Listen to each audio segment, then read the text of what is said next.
Lidský mozek je pro vědce stále záhadou. Některé jeho části ale už umí trénovat. My si takový trénink vyzkoušíme v mozkové posilovně Tomáše Zdechovského v Hradci Králové. Čím začneme?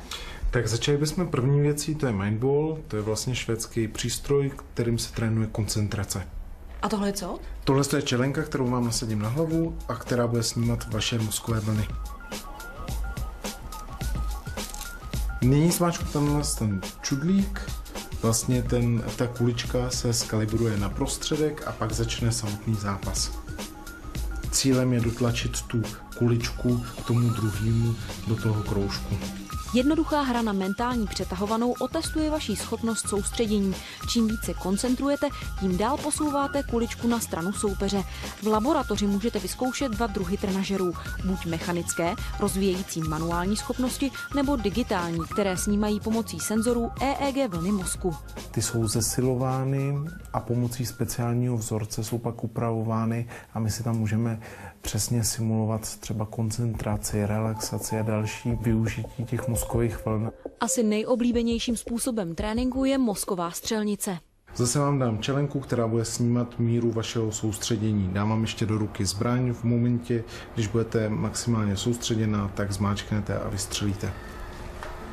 Výjimečnost celé neurolaboratoře spočívá vlastně v té kombinaci celého tréninku a různých přístrojů, kterými se dá trénovat mozek a jeho jednotlivé schopnosti. To znamená od paměti, schopnosti orientace, schopnosti koncentrace, schopnosti řečových funkcí. Jedna z těch hlavních je právě trénink pozornosti. Právě s tímto problémem do laboratoře přicházejí nejčastěji vrcholoví sportovci, kteří podle slov Tomáše Zdechovského trénink koncentrace využívají jako takový povolený doping. Sportovci z celé republiky, ale i zahraničí dosahují díky mozkovému tréninku prokazatelně lepších výsledků. Vždycky zase říkáme zcela otevřeně, že to je v kombinaci s trenérem, s týmem, s hráči a tak dále, ale třeba jeden z takových příkladů jsou basketbalisti Pardubic, se kterými dlouhodobě spolupracujeme na mentální přípravě. V momentě, kdy jsme přebrali ten tým, tak se pohyboval na 8. místě. V momentě, kdy jsme ukončili spolupráci, tak byli vícemistři České republiky. Trénink pod vedením mentálního kouče už vyzkoušela třeba rakouská tenistka Silvia Pliške nebo český pětibojař Jan Kuf. Využívají ho ale i vrcholoví hokejisté, stolní tenisté nebo golfisté. Délka tréninku je individuální, od týdnů po několik měsíců. Často je pro sportovce součástí přípravy na následující sezónu nebo velké světové soutěže.